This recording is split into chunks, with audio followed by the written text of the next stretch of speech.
шаблон окуловской планки удалось профрезеровать.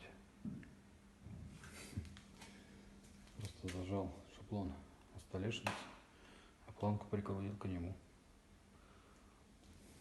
Тут падает решеточка.